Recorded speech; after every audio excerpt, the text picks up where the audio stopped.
New York Liberty head coach Sandy Brondello has been fired. Code red, everybody alert. Sandy Brondello is out on the market. We got a shark out. The WNBA just delivered the biggest shock of the playoffs. And this time it came straight out of New York. The Liberty stunned everyone by firing their legendary head coach Sandy Brondello without warning. On the surface, it looks like a disaster.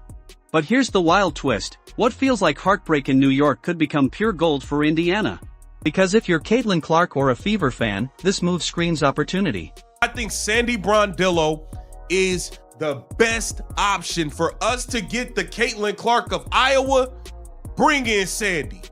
Bring in Sandy, and it's going to be showtime, because I believe if you get Sandy, Sabrina Ionescu's a free agent. Breanna Stewart is a free agent. We talking big business now. We talking big boy. Let's be honest, Brondello isn't just another name on a resume. She's one of the few coaches who could actually unlock Clark's full arsenal and elevate her from phenom to undisputed GOAT. She brings championship credibility, tactical vision, and the ability to give Clark the two things she craves most: freedom to dominate and the structure to lead. She's a great player. It would have been good for our crowd to see her, but hopefully they get to see her after post-All-Star. You get to play them again. As for the All-Star, I'm excited to get to know her a little bit. I think that's the part of the All-Star. It's going to coach players that you haven't coached before and get them to know them a little bit and enjoy the whole celebration. And that's exactly where the tension lies. The more fans beg for Brondello to join Indiana, the more obvious it becomes the league itself would hate to see it.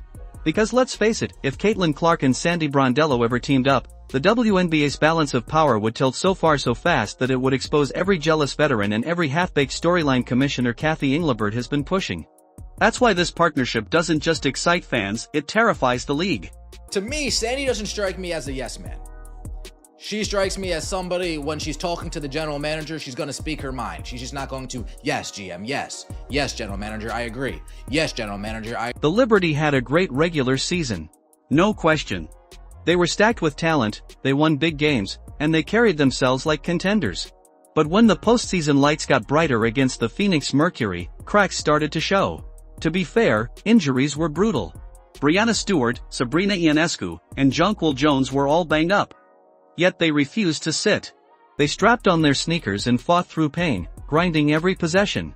Stewart even dropped 30 points in the decisive elimination game, an all-time gutsy performance. But grit can only carry a team so far. Fatigue and injuries finally crushed them, and the Liberty season ended in heartbreak. 27-17, ravaged by injury all season long. Jonquel Jones out for a good part of the season. Breanna Stewart dealing with a knee issue during the playoffs. Here's the kicker, after that brutal loss, not one player blamed the coach. Not a single whisper of discontent. In fact, the opposite happened.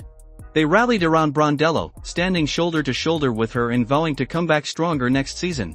Clips of Stewart, Ionescu, and others defending their coach went viral. The message was clear, they believed in her. And then, boom. One day later, the rug was pulled out. The Liberty front office, led by their general manager, announced they would not renew Brondello's contract. Just like that, she was gone.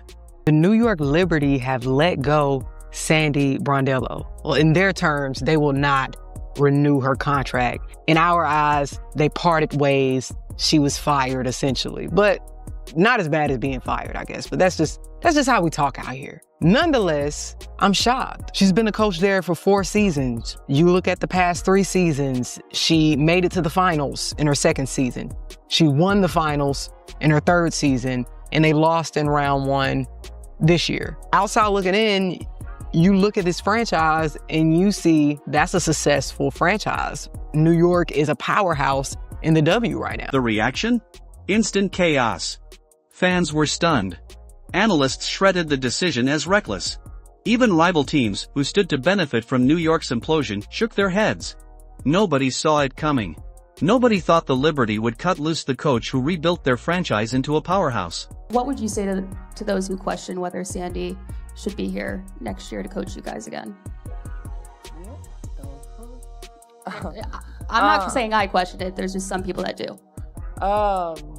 I mean, to anybody that kind of questions Sandy being here, like, this is a resilient group, and she has our back and we have hers. And the way that she continued to kind of, I don't know, deal with the cards she was dealt, like, was incredible. It wasn't easy for anybody, but she came in every day with a positive attitude and a mindset to put us in our best positions possible and best foot forward. So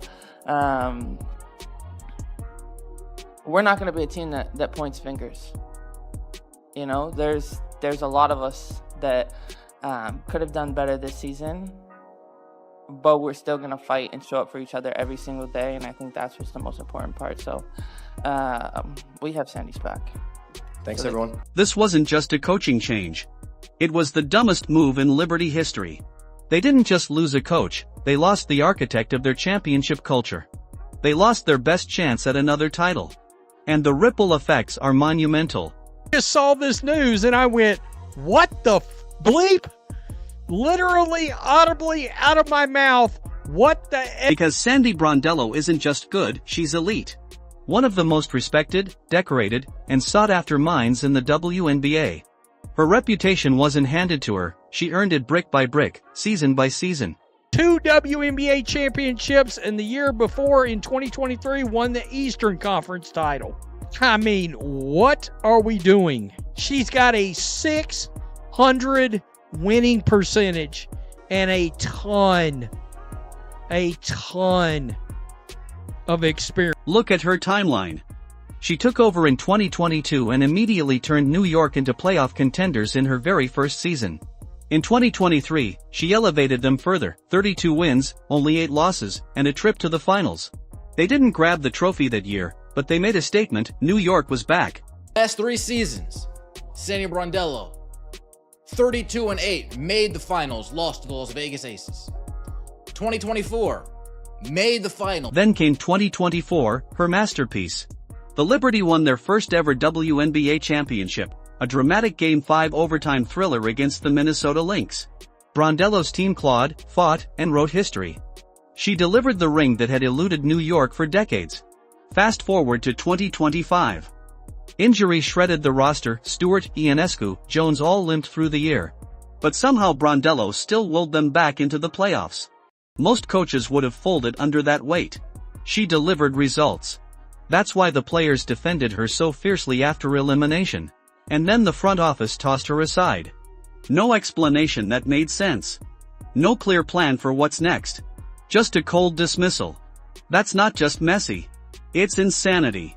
After a painful Game 3 loss, Brondello said the group was, quote, very disappointed, but she couldn't be more proud of her players. We faced adversity this year, which happens in sports, but we left it all out there. And that's all you can ask of this team. Here's the stat that drives it home. In only 4 seasons with New York, Sandy Brondello piled up 107 wins against just 53 losses. That's not a decent record. That's the gold standard. So when the Liberty's GM announced Brondello was out, fans weren't just surprised, they were floored. This wasn't a headline. It was an earthquake. Outside looking in, you look at this franchise and you see that's a successful franchise. New York is a powerhouse in the W right now. So what is the issue? What is the front office looking at? What are the owners? The fallout didn't just spotlight New York. It instantly shifted the conversation to Indiana. Because suddenly Sandy Brondello was available, and fans across the league were united in one demand: Indiana must dump Stephanie White and hire Brondello. That's how seismic this firing was. The buzz wasn't quiet, it was a roar. The Stephanie White defenders are going to be thick and deep. I don't care. I don't. She's a clear upgrade. And you've got an elite, all-time super. Scroll through Twitter, YouTube comments, Facebook groups. The message is everywhere: hire Sandy. Bring Brondello to Indiana. Clark deserves her. Fans aren't writing cautious suggestions. They're making ultimatums. Why? Because in their eyes, Stephanie White has worn out her welcome. Too many whispers about favoritism. Too many questionable rotations. Too many moments where she benched Caitlin Clark at the exact wrong times. The narrative is clear: Indiana's progress isn't because of White. It's in spite of her. Brina, you want to come for the party? Sandy, would you like to be in Indiana? Have you ever tried the Indiana barbecue out in the hood? Fans are flat out saying, even if White wins, we don't care. Sandy is the coach for the Fever's future. Think about that. They're not waiting to see if Indiana delivers a title. They're already demanding change. And at the center of it all, fueling this firestorm, is Caitlin Clark. Because let's face it, the demand for Brondello isn't really about Indiana. It's about the dream duo of Clark and Brondello. Fans see the vision, a coach who actually understands Caitlin, trusts Caitlin, and unleashes her instead of boxing her in. I think we need to make a move to get Sammy Brondello to the Indiana Fever, man. I think this is Sammy Brondello with Caitlin Clark. This is the closest thing we would get to Lisa Bluter. Roll the tape back to the 2025 WNBA All-Star Game. That's when Clark shocked everyone by doing something no player had ever done before. She literally traded for a coach. Caitlin pulled strings to make sure Brondello coached her squad. That wasn't just a move, that was a statement. Ever coach trade of any All-Star game ever. Just want to get your thoughts on that in your mind. First for you, Leo. They announced it? Yeah. That you got traded? Yeah. Oh, I got to go look at all that. Traded? I have no idea what the teams are. Second time in history now. Jeez, as a player. And I got traded, yes. My son hit me up after he goes, I've created history. This is awesome. I got traded as a coach. But look, I get to coach with Sabrina. I'm on Caitlin Clark's in Indianapolis. I mean, what a great show. So we'll go out there and have some fun. And once they shared the sideline, the chemistry was undeniable. Clark was sidelined with a groin injury, but Brondello didn't treat her like a mascot. She made Caitlin an honorary assistant coach. Clipboard in hand, calling plays, motivating teammates, Clark looked like she was already running the league, and Sandy was right there amplifying her voice. She even said out loud that Caitlin could coach as much as she wanted. That moment mattered. It showed fans, and maybe the league office, that Clark and Brondello aren't just compatible. They're dangerous together. Drop your thoughts in the comments. Hit like, subscribe, and turn on notifications so you never miss the next story.